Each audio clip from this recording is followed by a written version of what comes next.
Jangan pernah meragukan kasih Tuhan di dalam hidup kita. Ketika kita menghadapi situasi yang sulit, seringkali kita meragukan ataupun membimbangkan kasih Tuhan kepada kita. Karena kita terbiasa berpikir bahwa berkat-berkat adalah bukti dari kasih Tuhan, dan kesengsaraan tidak termasuk di dalamnya. Marilah kita membaca Roma 5 ayat 1 sampai 11. Sebab itu, kita yang dibenarkan karena iman, kita hidup dalam damai sejahtera dengan Allah oleh karena Tuhan kita, Yesus Kristus. Oleh Dia kita juga beroleh jalan masuk oleh iman kepada kasih karunia ini. Di dalam kasih karunia ini kita berdiri dan kita bermegah dalam pengharapan akan menerima kemuliaan Allah. Dan bukan hanya itu saja, kita malah bermegah juga dalam kesengsaraan kita. Karena kita tahu bahwa kesengsaraan itu menimbulkan ketekunan, dan ketekunan menimbulkan tahan uji, dan tahan uji menimbulkan pengharapan. Dan pengharapan tidak mengecewakan, karena kasih Allah telah dicurahkan di dalam hati kita oleh Roh Kudus yang telah dikaruniakan kepada kita. Karena waktu kita masih lemah, Kristus telah mati untuk kita, orang-orang durhaka, pada waktu yang ditentukan oleh Allah. Sebab tidak mudah seorang mau mati untuk orang yang benar, tetapi mungkin untuk orang yang baik ada orang yang berani mati. Akan tetapi Allah menunjukkan kasih-Nya kepada kita oleh karena Kristus telah mati untuk kita ketika kita masih berdosa. Lebih-lebih karena kita sekarang telah dibenarkan oleh darah-Nya, kita pasti akan diselamatkan dari murka Allah. Sebab jikalau kita ketika masih seteru diperdamaikan dengan Allah oleh kematian anaknya, lebih-lebih kita yang sekarang telah diperdamaikan pasti akan diselamatkan oleh hidupnya.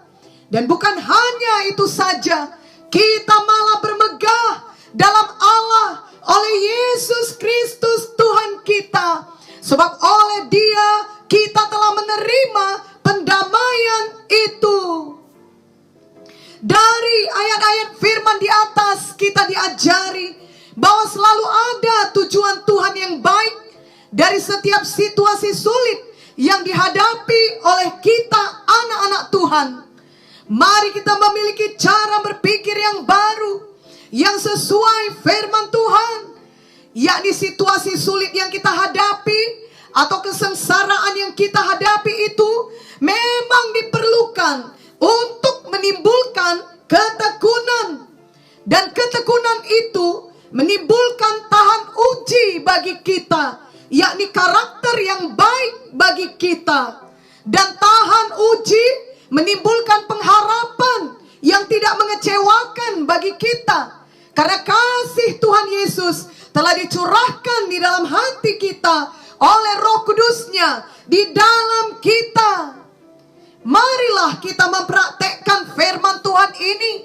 Sebaliknya dari kita meragukan ataupun membimbangkan kasih Tuhan dan menjauh dari Tuhan, kiranya setiap situasi sulit yang kita hadapi membuat kita semakin mendekat kepada Tuhan, menghasilkan ketekunan dan tahan uji bagi kita, karena kita mempercayai kasih Tuhan bagi kita di dalam segala situasi itu. Di dalam segala situasi, khususnya dalam situasi yang sulit, kita dapat mempercayakan diri kita kepada Tuhan, kepada kasih-Nya. Salah satu karakter Tuhan adalah kasih. Bahkan Tuhan sendiri adalah kasih. Tidak mungkin bagi Tuhan untuk berhenti mengasihi kita. 1 Yohanes 4 ayat 8, barang siapa tidak mengasihi, ia tidak mengenal Allah, sebab Allah adalah kasih. Mungkin saja kita tidak dapat mengerti sepenuhnya mengapa kita mengalami situasi-situasi yang sulit tersebut. Namun itu bukan berarti Tuhan tidak mengasihi kita lagi. Tidak ada yang dapat menghentikan kasih Tuhan bagi kita.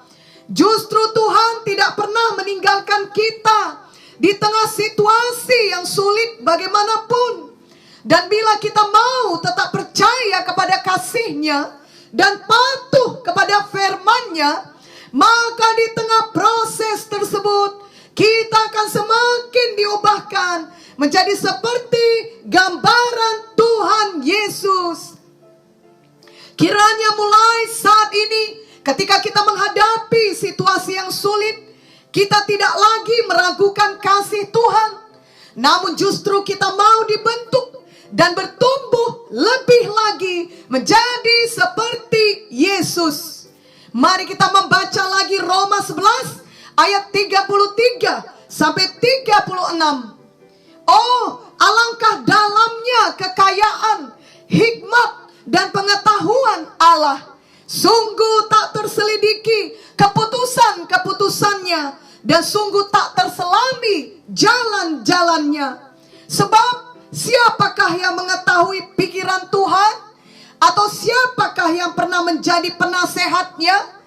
Atau siapakah yang pernah memberikan sesuatu kepadanya sehingga ia harus menggantikannya?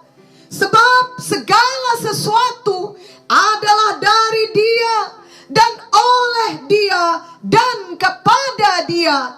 Bagi Dialah kemuliaan sampai selama-lamanya. Setan selalu mau membuat kita meragukan Tuhan, meragukan kasih-Nya, meragukan kuasa-Nya, meragukan hikmat-Nya, meragukan firman-Nya. Janganlah kita terima tipu daya setan.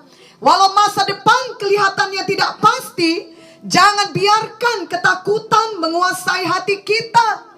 Walau banyak kesulitan hidup yang kita hadapi, janganlah terima bisikan setan yang mengatakan bahwa Tuhan tidak baik. Walau keinginan dan impian kita tidak tercapai, jangan berpikir bahwa Tuhan sudah melupakan kita. Ingatlah ayat firman di atas. Tuhan kita Maha Tahu. Kita manusia tidak dapat mengerti semua jalan Tuhan. Ayat tadi berkata, alangkah dalamnya kekayaan, hikmat, dan pengetahuan Tuhan kita. Sungguh tak terselidiki keputusan-keputusannya, dan sungguh tak terselami jalan-jalannya. Itu sebabnya kita dapat percaya kepadanya dalam segala situasi, termasuk dalam situasi yang sulit sekalipun. Apapun situasi kita, di dalam menghadapi semua situasi tersebut, angkatlah hati kita kepada Tuhan, kepada kasih-Nya, kepada kuasa-Nya, kepada hikmat-Nya yang tidak terbatas. Tuhan kita sanggup dan mampu menolong kita. Dan memang hanya Tuhanlah yang dapat memelihara kita dan menyertai kita menghadapi itu semua. Mari kita berjalan bersamanya melewati itu semua. Bukan berarti kita dibebaskan dari semua kesulitan itu. Justru Tuhan memakainya membawa kebaikan bagi kita, membawa ketekunan, tahan uji, dan pengharapan bagi kita. Biarlah di tengah kesulitan hidup yang kita alami, kita tetap mengingat bahwa Tuhan Yesus baik. Tuhan Yesus mengasihi kita. Dan Tuhan Yesus juga memiliki hikmat yang tidak terbatas. Kita tidak tahu apa yang akan terjadi di hari esok. Namun Tuhan tahu. Kita tidak tahu semua informasi yang kita perlukan. Namun Tuhan tahu semua informasi. Bahkan tahu semua detail hidup kita sekarang ini. Dan untuk masa yang akan datang. Dialah Alfa dan Omega. Kita tidak memiliki kendali atas hal-hal yang terjadi di sekeliling kita dan bagi kita. Namun Tuhan memiliki kendali atas semua hal. Dia Tuhan yang maha kuasa. Marilah kita percaya kepadanya senantiasa. Kasih Tuhan bagi kita tidak pernah berhenti dan tidak mungkin gagal. Mari kita membaca Roma 8 ayat 31 sampai 39. Sebab itu, apakah yang akan kita katakan tentang semuanya itu? Jika Allah di pihak kita, siapakah yang akan melawan kita? Ia yang tidak menyayangkan anaknya sendiri, tetapi yang menyerahkannya bagi kita semua. Bagaimanakah mungkin ia tidak mengaruniakan segala sesuatu kepada kita bersama-sama dengan dia?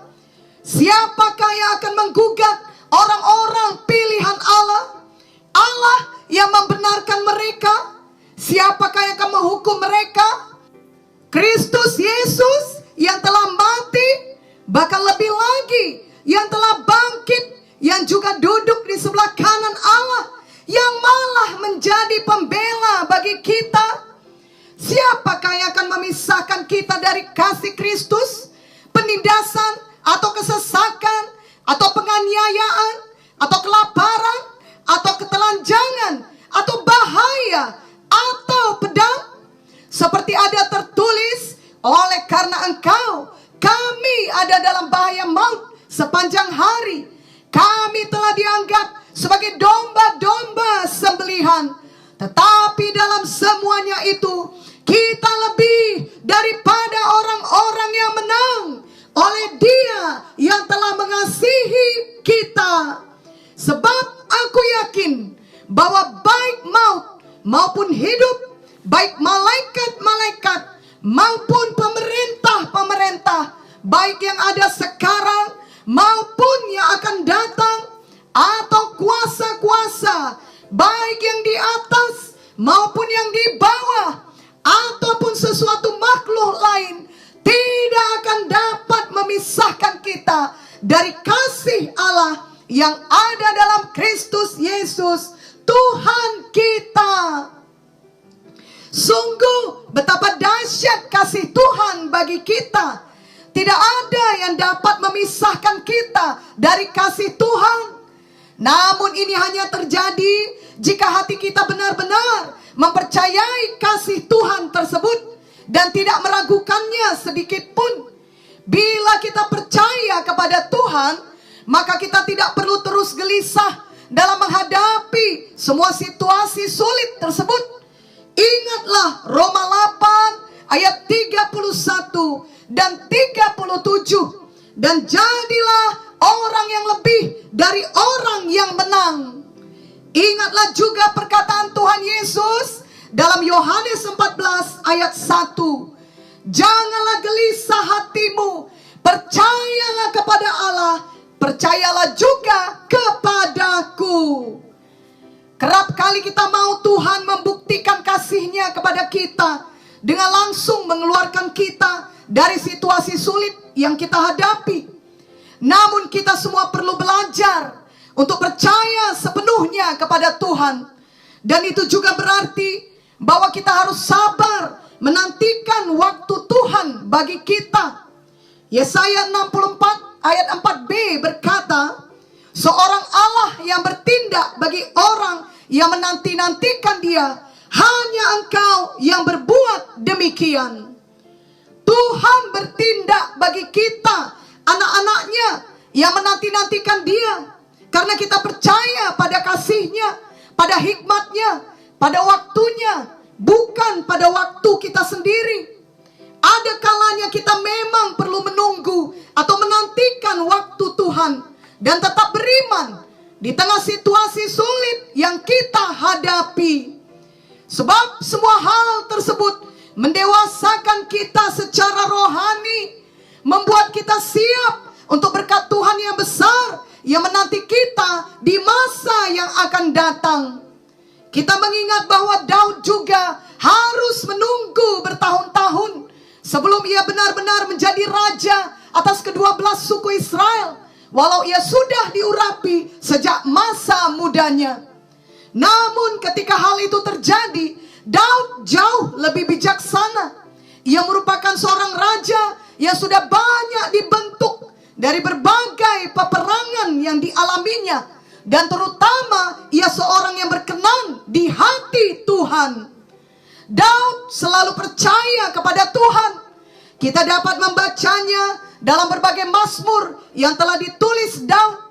Jadi tidak ada kesulitan, penderitaan, dan kesengsaraan yang sia-sia bila kita tetap percaya pada Tuhan. Tidak ada waktu atau tahun-tahun yang sia-sia bila kita tetap percaya pada kasih Tuhan bagi kita. Seringkali situasi sulit yang kita hadapi, di mana kita tidak langsung mendapat jalan keluar, akan membawa kita untuk semakin mengandalkan Tuhan. Jika kita selalu saja langsung mendapatkan keinginan kita dan semua selalu lancar, maka bagaimana mungkin kita dapat belajar untuk benar-benar hanya mengandalkan Tuhan saja? Namun justru di tengah situasi yang mustahil, di tengah kesengsaraan yang sangat besar, di tengah penderitaan yang amat sangat, disitulah kita belajar untuk percaya sepenuhnya kepada Tuhan Yesus saja. Dan Tuhan Yesus tidak akan pernah terlambat. Tetapi jika kita tidak mau menantikan Tuhan dan memakai cara kita sendiri, sebenarnya itu adalah pernyataan hati kita yang berkata bahwa kita tidak mempercayai Tuhan dan meragukan kasih-Nya. Janganlah kita bersikap demikian. Biarlah kita mengerti bahwa bila ada kalanya keinginan atau doa yang tidak kita dapatkan, justru itu adalah untuk kebaikan kita sendiri. Misalnya itu adalah saatnya di mana Tuhan melindungi kita, karena Ia tahu segalanya yang ada di depan kita, dan Ia tahu yang terbaik bagi kita. Kita tidak tahu segalanya, dan dengan informasi terbatas yang kita miliki, kita kemudian meminta kepadanya, tetapi Ialah yang tahu segalanya dan memiliki pengetahuan yang tidak terbatas. Marilah kita percaya sepenuhnya kepada Tuhan, kepada kasih setia-Nya bagi kita. Memang tidaklah mudah ketika kita tidak mendapatkan permohonan kita, tetapi marilah kita belajar untuk percaya sepenuhnya kepada Tuhan, bahwa jika kita tidak mendapatkan hal tersebut, maka itu adalah untuk kebaikan kita. Sesuai dengan Yakobus 1 ayat 17, Tuhan selalu memberikan pemberian yang baik dan anugerah yang sempurna kepada kita. Juga Roma 8 ayat 28 berkata, kita tahu sekarang bahwa Allah turut bekerja dalam segala sesuatu untuk mendatangkan kebaikan bagi mereka yang mengasihi Dia, yaitu bagi mereka yang terpanggil sesuai dengan rencana Allah. Marilah kita membaca Yesaya 49 ayat 15 sampai 16. Dapatkah seorang perempuan melupakan bayinya sehingga ia tidak menyayangi anak dari kandungannya? Sekalipun dia melupakannya, aku tidak akan melupakan engkau. Lihat, aku telah melukiskan engkau di telapak tanganku. Tembok-tembokmu tetap di ruang mataku. Juga Yeremia 31 ayat 3 berkata, dari jauh Tuhan menampakkan diri kepadanya. Aku mengasihi engkau dengan kasih yang kekal. Sebab itu aku melanjutkan kasih setiaku kepadamu. Di dalam segala situasi, biarlah kita tidak pernah meragukan kasih Tuhan Yesus, melainkan kita tetap mempercayai bahwa Tuhan sangat mengasihi